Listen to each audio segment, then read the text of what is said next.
my dear children, how are you all? I hope you all are safe and sound at your home. I hope every family member of yours is fit and fine around you. Well children, I am very glad that in the last class that I took yesterday, most of you performed very nice. And I just want to clap for you all for performing very better. Now in today's class children, we are going to start our very new chapter from biology, that is fundamental unit of life. In this chapter, we are going to talk everything about cell. Okay, we will see what is a cell, who discovers cell, what are the various organs inside a cell that we call as cell organelles inside a cell, and everything about cell. This chapter is going to be very interesting. This chapter is one of the basic and yet very important chapter in biology. Okay, so let us start this chapter. Before I take you around with this chapter, let me just very quickly discuss children what we are going to study in this chapter. Okay, what topics we are going to cover in this chapter. Let us see all of them at once. So the chapter name is the fundamental unit of life, chapter 5, fundamental unit of life.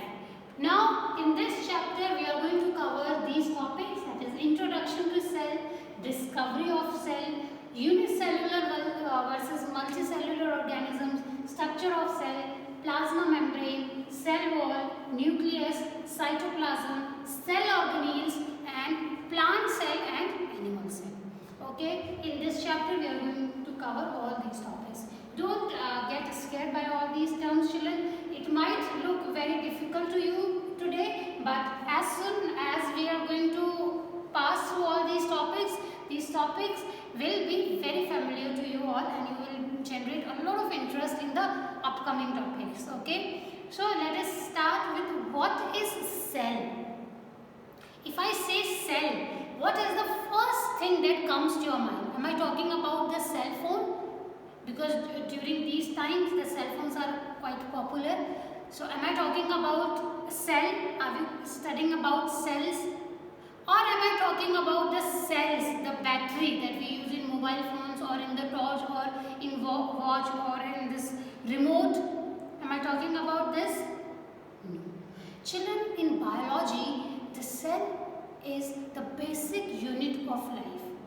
Without cell, every living organisms or any living organisms cannot survive. It is this smallest unit which cannot even be seen by your eyes is responsible for our survival. Okay, so let me just tell you with a very simple example. Now if I ask you, you are sitting in your room, your room is made up of walls. Now if I ask you what is the smallest thing which makes your whole room, what that would be? If this is the wall, what is the smallest unit by which the whole wall is made up of? Yes, this is brick. Okay, so this is small brick is making the whole wall, and in return it's making the whole room, and that whole room, when they will join together, they will make a house. Okay, so we can say here is that brick is the smallest unit of wall which is making this wall.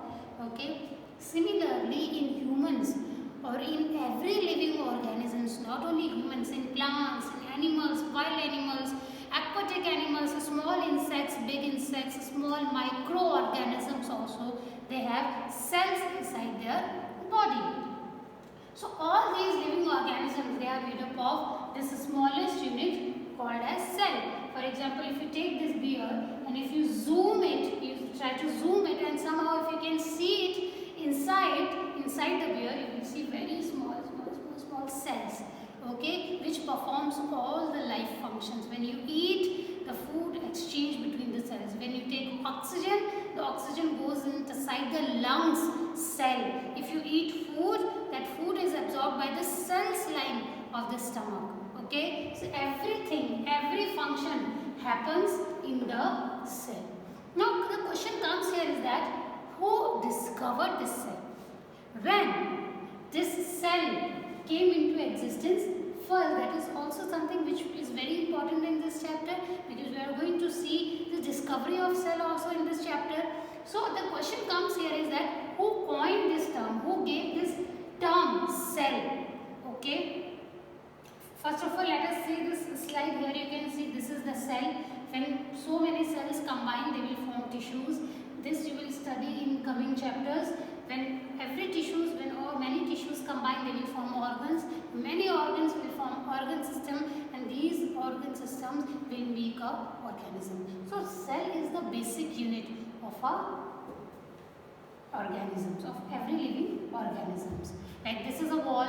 When this is a brick. For example, if this is a brick, now if brick will combine, they will form what? They will form wall. When wall will combine, they will form a room. When room will combine, they will form a set of house. Okay, so this is how we can correlate this situation, okay, or this scenario. Now children, the picture that you can see on the screen is the man who discovered cell. Okay, so Robert Hooke is the man who discovered cell. Okay, now during very ancient times, children, he is an English scientist. So during that time, there was not much advancement during ancient times. So people were not aware of minute things, very microorganisms things. Because nowadays we have microscope. Okay, we have microscope like this. Okay, so you must have seen this in your chemistry lab or in your science lab, in biology lab. This is a compound microscope. With the help of this microscope, we get to see various objects or various things that cannot be seen with the naked eyes. Okay, so this is what we call as microscope. Now, in very previous year, in 1665, Robert Hooke tried to watch something with a microscope that he made by himself. Yes, children, Robert Hooke discovered this smallest thing, because I told you that cell cannot be seen with your naked eyes. Then how this Robert Hooke was able to discover it? That is the big question, because if something is not visible with the naked eyes, how can someone discover it? How could someone discover it? Okay, so children, for that Robert Hooke prepared a microscope, and his microscope looked exactly like this. I have a picture for you all. So this was the microscope, this was the personal microscope of Robert Hooke, which he made by himself. Okay, so Robert Hooke made this microscope by his own, and with the help of this microscope he started observing various things. Okay, he became very curious after he made this microscope. So he started observing so many things around himself. So he was able to see many things around himself. So he came to notice this bark of a tree. Okay, you must have seen that the outer dead covering of trees is called as bark. So there was a small wooden thing here which we call as cork. For example, if this is the bottle, to close the lid of it, we use cork. This cork is made up of this bark. This cork is made up of bark of a tree. So in his lab, in Robert Hooke's lab, this cork was there. So he tried to observe it. He tried to observe this cork with his microscope. So this is what he saw. He saw this kind of structure. So in one of his books, he mentioned this picture where he told everyone that this is the exact picture that he saw from his microscope when he was observing the cork of a tree, or you can say the bark of a tree. So this is which he saw. And now these are the small compartments. Can you see? These are the small compartments. So in Latin, these small rooms or these small compartments are called as cells. So that's why Robert Hooke called these small compartments as cell. Later on, many other scientists observed other microorganisms, other things, and they came to know that yes, every living organism is made up of these small units which are called as cells. Okay children, so I hope it is clear to you by now that Robert Hooke discovered cell in the year 1665. He was the first scientist who gave this term cell. Okay, and he discovered it with the help of his own microscope. And this looks like this. This is the zoom picture. As you can see that this bark of a tree has these small rooms inside it, and every function is carried out into these small cells. Okay. So you can see here in 1665, Robert Hooke, an English scientist, saw cells in a slice of cork with his crude microscope. He observed as honeycomb-like structure. As you can see, it somewhat resembles a honeycomb structure and named as cellulae or cells. His discovery indicated for the first time that living organisms consisted of number of small structures or units. Okay, I hope children it is clear to you by now, and I have taken this picture of compound microscope so as to make you familiar with the microscope. Now after Robert Hooke made this discovery of cell, many other scientists came forward and he tried to find out and he tried to discover many more things about cell. Okay, so let us see them once. So Robert Hooke discovered the cell.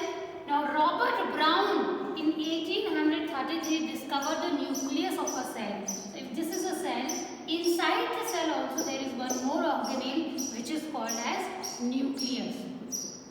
So this nucleus was discovered by Robert Brown. So children, don't get confused. So Robert Hooke discovered the cell and Robert Brown discovered the cell many years after that, many years later. Scheele and Schwann in 1839 proposed cell theory. Now what is cell theory? Cell theory. Now this is what we are going to see today also. So cell theory is something which tells the function and structure of a cell. So in cell theory it says that cell is the structural and functional unit of life. So you have to consider two things, fundamental and structural. Fundamental, structural unit of life. Cell is the structural and functional unit of life. Why? Because every living organism is made up of cell. Because every living organism is made up of cell. And why functional unit? Because every function is carried out in the cell. Because every function is carried out in the cell. It is known as structural and functional unit of life because whole body is made up of cell. So the whole body's structure is due to this cell. So that's the reason why it is called as a structural unit of life, because this cell makes the structure of any living organism. For example, I am here. So this structure is because of the cell. Because whole my body is made up of cell. It is also known as fundamental unit of life, or we can say functional unit of life, because it regulates all the functions. It regulates all the functions inside the cell, inside the body. Okay. For example, I breathe. If I breathe, I am breathing because of the cells. Okay. Am I able to give out the carbon dioxide because of the cells inside my lungs? So this exchange of carbon dioxide and oxygen is taking place inside the cells of lungs. Okay, the food is digested. Okay, that digestion is happening in the cells. Okay, in the cells of the stomach or in the cells of intestine. Okay, so that's the reason why cell is called as the structural and functional unit of life. Clear? So this was basically cell theory. This was what here Scheele and Schwann proposed the cell theory, and it says this, okay, which is very important for all of you to remember. Okay, so children, I hope you understood today's class. In today's class we talked a simple introduction. We learned something very interesting about cell. We learned something new about cell. We got to know that who discovered cell. Robert Hooke discovered the cell, and we got to know that why he gave this name cell to these, because these are the small little compartments which are called as cells in Latin. Okay, in Latin language small rooms are called as cells, so he gave this name to these small compartments which are cells. Now cell is the structural and functional unit of life because it makes the structure and it regulates all the function of living organisms. Okay, that's all for today's class, children. We are going to see more about cells in the coming classes. Have a great day everyone, and if you have any doubt you can ask me. Bye bye everyone, stay healthy, stay safe.